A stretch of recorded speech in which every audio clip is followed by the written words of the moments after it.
सम्यक की क्रिया बता दी। दूसरी क्रिया व्रत की क्रिया समझाते हुए कह रहे हैं, भले ही अणु स्वरूप में पर व्रत तो ग्रहण कर लो, क्योंकि ये पक्का है पाप पुण्य वस्तु में भानु नहीं है। वस्तु में पुण्य पाप नहीं है, उस वस्तु का अणु का कैसा प्रयोग किया जाता है उस पर निर्भर करता है कि वह अणु का प्रयोग हमने संसार के घर परिवार के तबाही के लिए कर दिया है या किसी उस अणु का प्रयोग हम अपने भगवत्ता को प्रकट करने के लिए कर। निर्णय मुझे स्वयं का स्वयं से करना है। जब तक उसका बोध हमें नहीं हो रहा है तब तक पक्का मानना कल्याण होने वाला नहीं है। पर व्यक्ति आज पापों को समझता कहाँ है? वह तो मस्त है अपनी क्रियाओं में, सुबह से उठकर शाम तक जो जो जैसी जैसी क्रिया करते आए उसी में हम खुशी मानते रहे। जब तक व्यक्ति को उस वस्तु का प्रयोग करने से कैसे पाप और कैसे पुण्य लगता है ये समझ में नहीं आएगा, तब तक वो पापों से बचने वाला नहीं है। वही रोटी माँ बनाते हैं ना आप लोग, वही रोटी अगर घर में घर वालों के लिए बनाई है तो नियम से वहां आपने पाप का आश्रय किया है। मानते हो? मानना ही पड़ेगा। और वही रोटी अगर आपने ये सोच के किया है कि हम किसी सदपात्र के लिए भावना भाते हुए किया है कि काश अगर सदपात्र मेरे सामने आ जाता तो मैं पहले उनको दान देता फिर स्वयं आहार करता।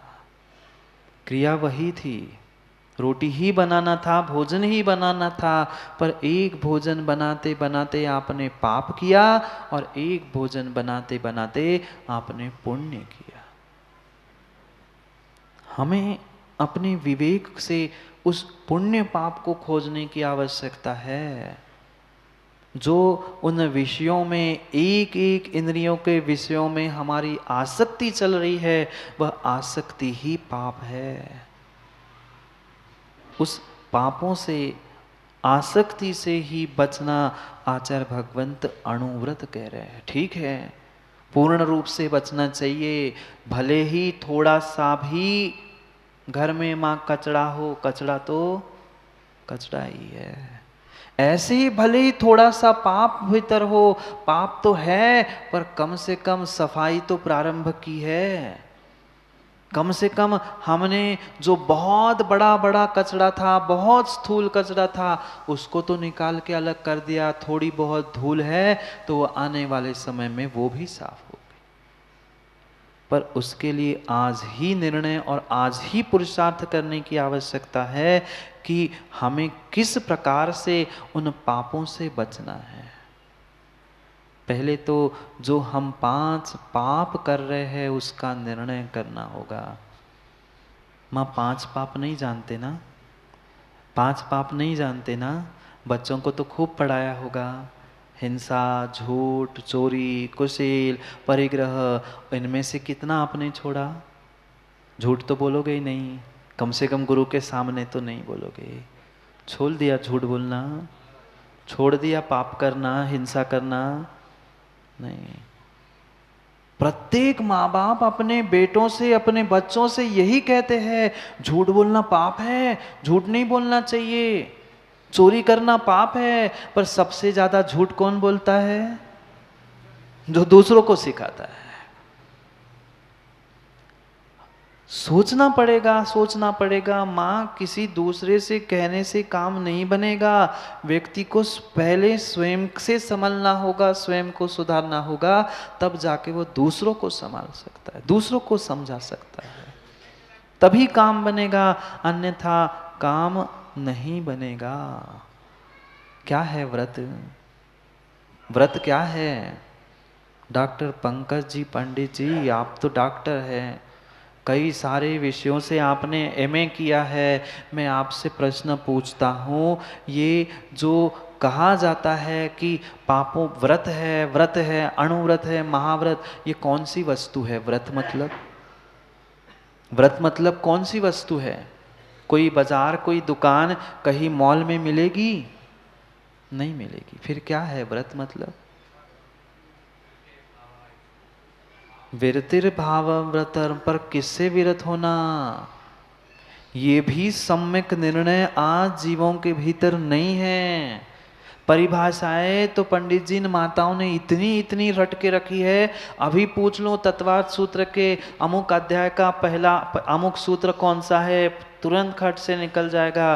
क्यों माँ बोलो? हिंसा नृत स्त्रिया, सब कुछ रट के रखा है, पर कहाँ पे किसका प्रयोग करना है वो नहीं पता। ये पक्का मानना, पाप नाम की कोई वस्तु नहीं है, पुण्य नाम की कोई वस्तु नहीं है, व्रत नाम की भी कोई पुद्गलिक वस्तु नहीं है। है क्या? नहीं है।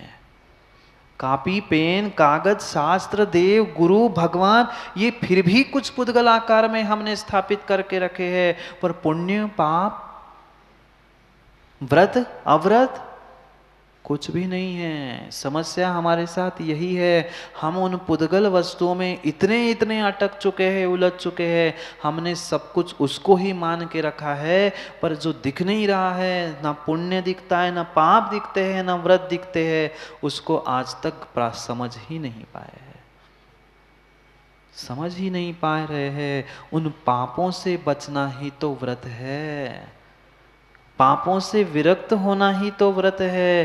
अंतिम शब्द ही इसलिए आचार्य भगवान तुमा स्वामी भगवान ने जोर दे के कहा है, विरतिर व्रतम।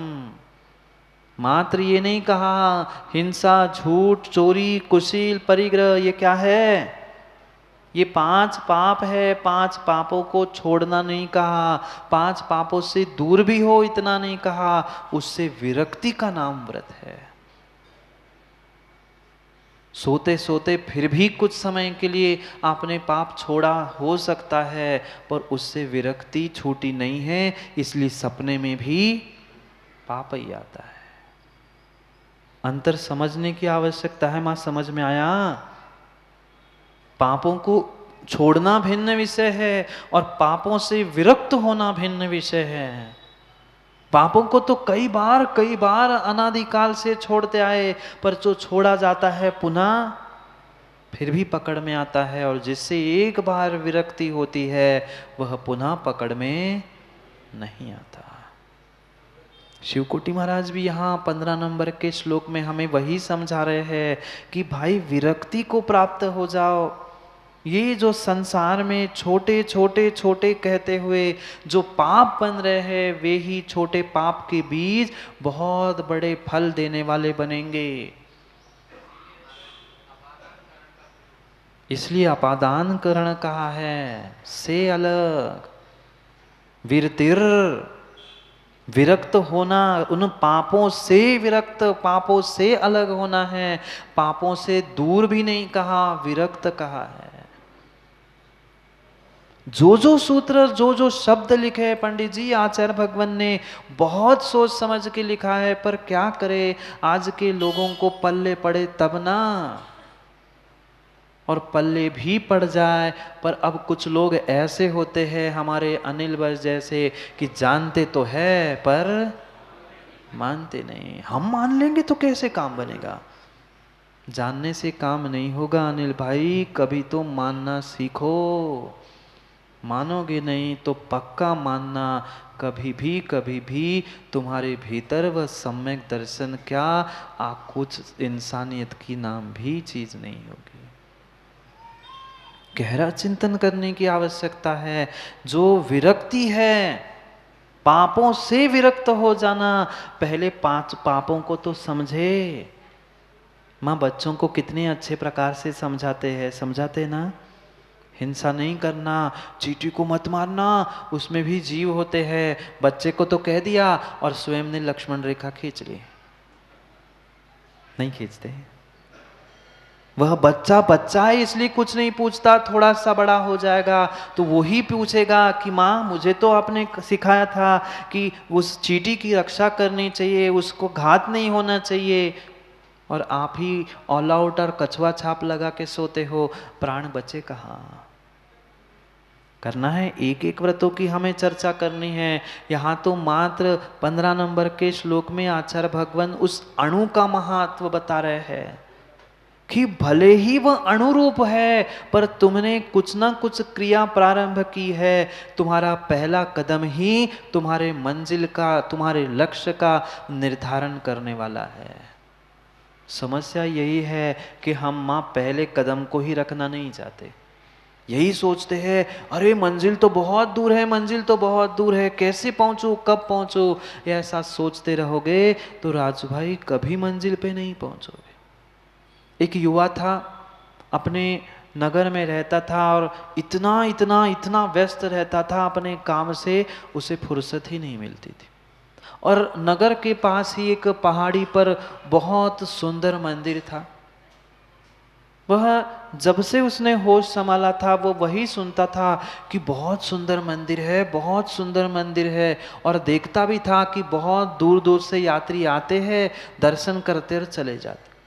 वह रोज सोचता था कि मुझे जाना है, पर कुछ काम आ जाता था, कुछ मन नहीं लगता था, तो पुनः घर में ही रह जाता था।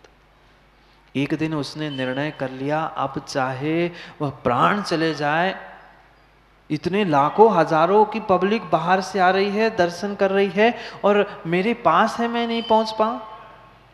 ऐसा ही होता है प्रमोद भाई, जिसके पास जो होता है उसको उसकी कीमत नहीं होती।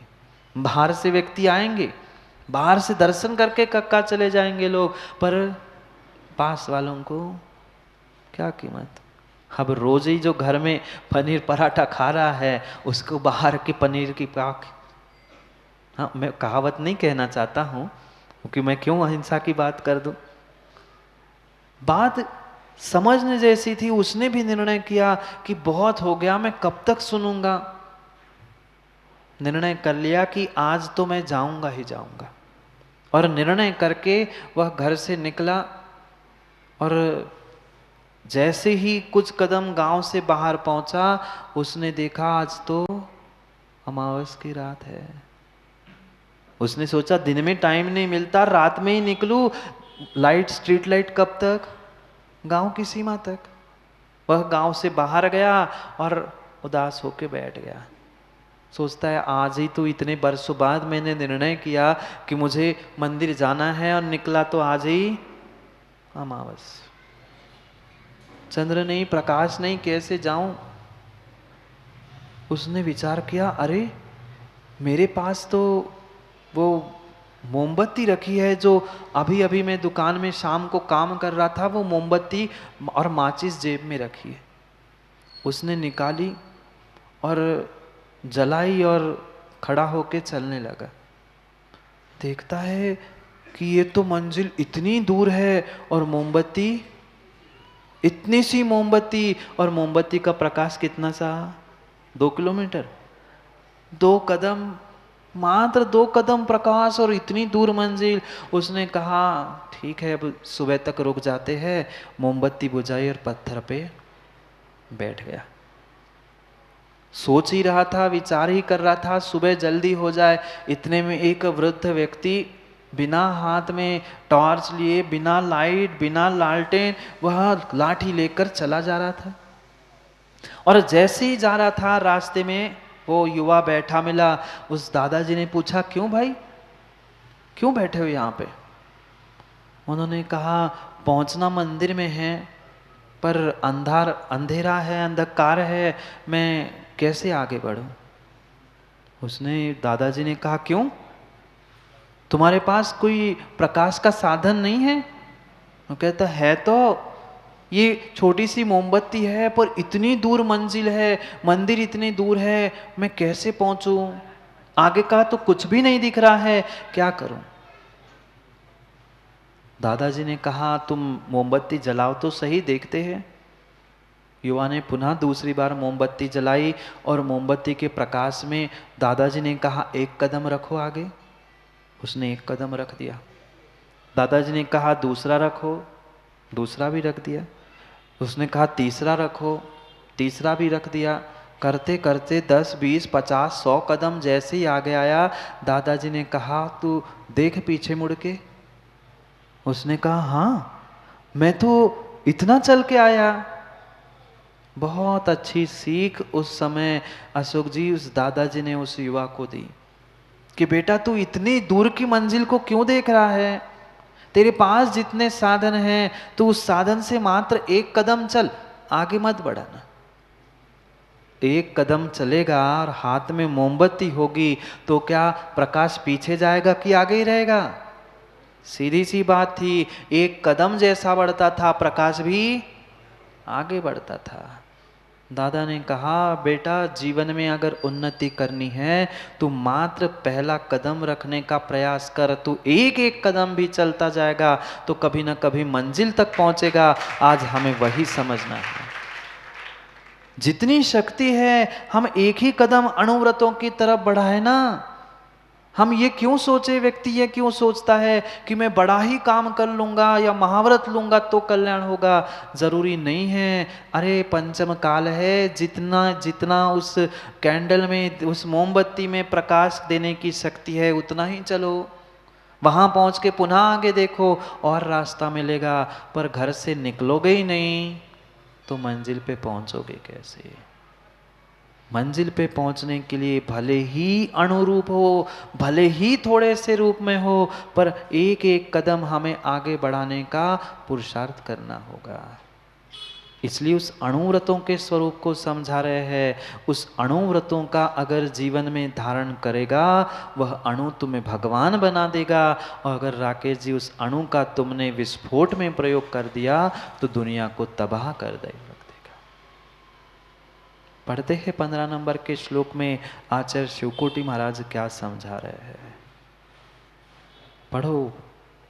हिंसा तो सत्यतश्चौर्यात् परनार्यः परिग्रहात् विमतेर्विरतिः पंचाणु व्रतानि गृहेशिनाम्। पढ़ो एक साथ।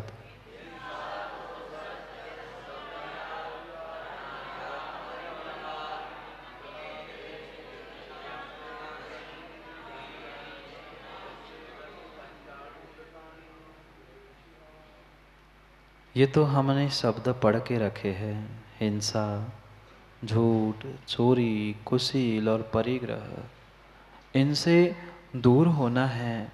पर ये हिंसा, झूठ, चोरी आदि कहीं घर के कोने में रखी हुई वस्तु नहीं है। कहाँ है पाप?